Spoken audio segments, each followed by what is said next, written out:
joueurs, 40 millions d'Algériens et bien plus qu'un match de football. Toute l'Algérie est dehors actuellement en train de nous attendre et de nous supporter. Donc cette image elle est ancrée dans nos têtes pour fêter la victoire et la qualification, Inch'Allah, après le match. On n'est pas des joueurs, on est des ambassadeurs. Quand on voit qu'est-ce qui se passe, tu te dis c'est bon, c'est pas un match de foot, tu vas en guerre, on dirait, c'est les matchs qui parlent d'elles-mêmes, quoi. Jeudi dernier, au moment où l'équipe algérienne atterrit au Caire, tout semble pourtant si calme. Certains supporters posent devant les photographes. Des scènes de fraternité rassurantes entre deux nations qui partagent la même langue, la même religion. Nous sommes des frères pour toujours. Mais entre l'Algérie et l'Égypte se joue une unique place en Coupe du Monde. Un ticket si convoité qu'il engendre les pires excès.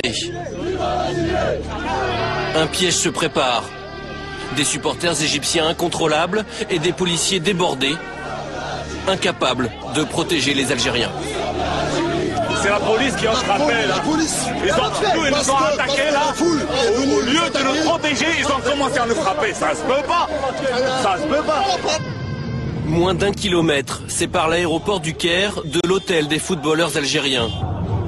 Un trajet à haut risque, filmé par l'un des joueurs sur son téléphone portable.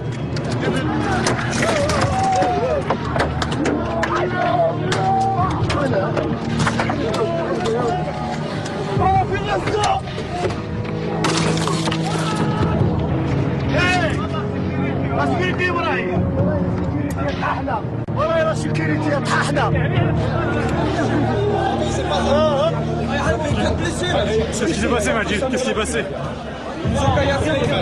Comment imaginer que ces hommes ensanglantés qui descendent de leur bus ne sont venus jouer qu'un match de football? 4 joueurs blessés. Et sur le coup, la colère qui monte.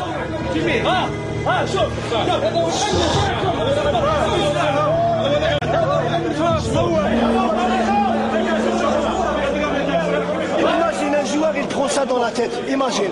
C'est ça le football. C'est ça le football. J'ai vu la pierre qui est venue. Heureusement qu'elle était un peu amortée par le réseau. Et après, elle est rentrée dedans. Je me suis caché. Comme tous les autres, ça venait de partout. Il y a un morceau d'air qui a pénétré à l'intérieur de la plaie. On attend pour la suturer, qu'il y ait une constatation de la FIFA. Et après ils te disent, on est des frères. Quels frères? Ça c'est des frères? Regarde l'accueil. Quel accueil? Ils te disent l'Algérie. Quel accueil? Là en Algérie, on n'a touché personne. En Algérie. Il n'y a personne qui dit touché. Ça, parce que qui voit les gens, c'est pas un joueur. Après ils te disent, on est des frères. On n'est pas des frères. On va la gagner. On va la gagner. On va gagner. On va gagner.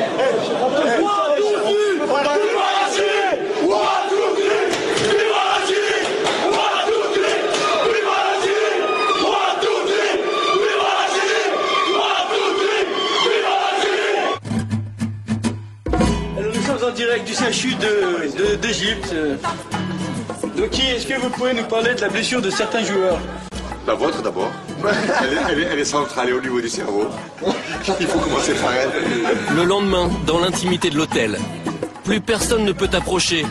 Ni supporters, ni journalistes. Notre caméra est la seule acceptée. Loin du tumulte, les plaies ont été soignées. Les esprits se sont apaisés. Je suis en train de me remonter le moral. J'ai failli pleurer hier, mais ça va là.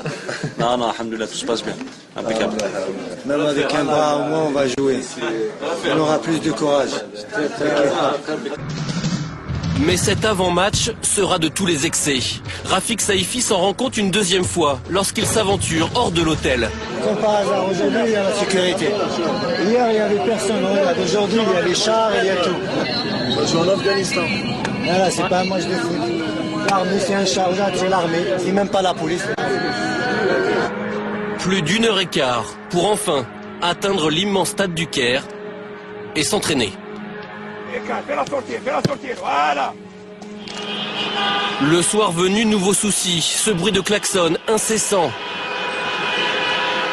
Est-ce vraiment un hasard? Il est bientôt 2h du matin et puis ça continue. Hein. Il continue, il tente de déstabiliser par tous les moyens. C'est pas très beau, c'est pas très sport, mais bon. La vérité, elle se passera demain sur le terrain. Hein.